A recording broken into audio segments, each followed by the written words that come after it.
Jerry. Michael, I was worried about you. Are you doing okay? Yes, I'm fine, and I think I know the identity of my intruder. Tell me, who is it? James Blackwood. The Blackwood person? Michael, are you serious? That the ghost of the murderer is roaming the house? I'm not talking about his ghost, Jerry. I'm talking about him. What the heck do you mean? I mean James Blackwood himself, alive in this house. What? How is that possible? It makes sense. After murdering his wife and realizing what he has done, he begs for help to Christopher Milton, who fakes his death. Milton, the previous owner? Michael, you're losing your mind. Even if he managed to hide himself, how did he survive all this time? Milton has been missing for years. Good point, but I'm sure a desperate man like Blackwood would have found a way. Yes, by turning into a ghost. Wait a minute. Yeah, I have it right here. James Blackwood passed away on June 1963. Would you please stop this? Jerry, just listen to me. I know I'm right. There's only Mrs. Blackwood's body in the crypt. His is missing. Oh, God, Michael. You've really gone out of your mind. Digging into coffins, what next? Desecrating the chapel? Whatever it takes to solve this mystery.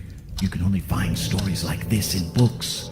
Precisely why I'm beginning to wonder about your sanity. You'll see.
Are you Mr. William Bailey?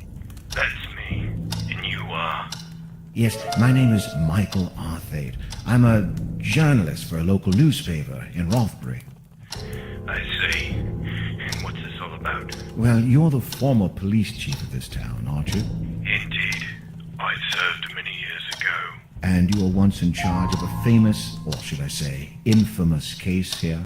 Oh, bloody hell. Don't tell me this is about James Blackwood. Well, Yes, I'm writing a story for my newspaper. The most famous police cases of Northumberland. Have you got any idea how many times I've talked about this? Go to your nearest library.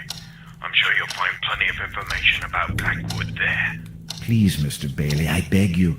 It won't be the same if I can have the information from someone who was there, and no less than the renowned William Bailey of Rothbury. All right, son, spare me the nonsense. What is it you want to know? Well, in the first place, what did Ava Mariani see exactly? She saw enough, son. James Blackwood was dragging a shape into a hole in the garden. At first, Mrs. Mariani couldn't realize what it was, but eventually she made out the dead body of Catherine Blackwood with a serious wound. And Blackwood was automatically deemed guilty? He was found digging his wife's son.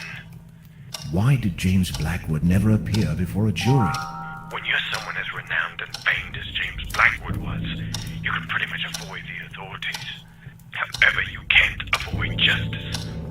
And justice was brought upon James Blackwood. Justice? How? He died shortly after the accusation. You should know about that. What happened to Dr. Christopher Milton? How should I know? You bet your life that slimy worm was up to something.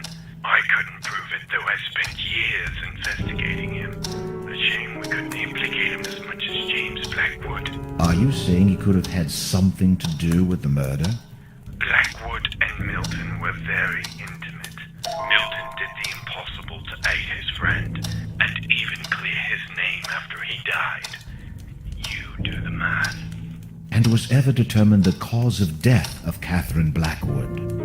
Yes, partly. Mrs. Mariani managed to see her throat was slit open. Ripped, she would say. It must have been horrible for the poor girl. Still, everything sounds so vague, as if something were missing. Are you questioning my performance on this case, son? No, sir, not at all. I'm just trying to figure this out. Like, why a proper autopsy was never done. An autopsy to whom?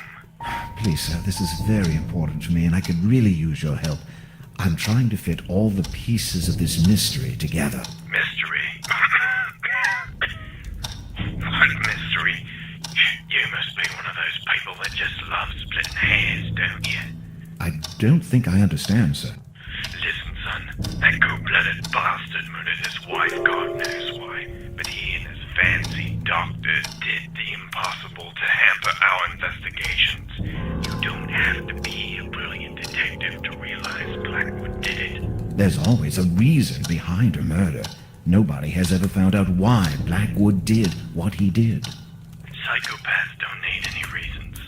And James Blackwood turned into one, precisely.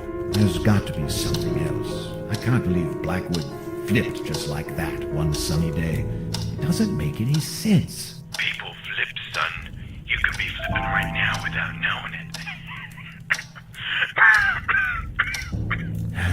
Well, then tell me how Blackwood reacted when you pulled his wife from beneath the ground. I beg your pardon. I mean Catherine Blackwood's body when you dug in the garden of the manor. Like I said, they hampered the investigation. We never managed to set one foot inside the manor. What kind of bloody journalist are you, son?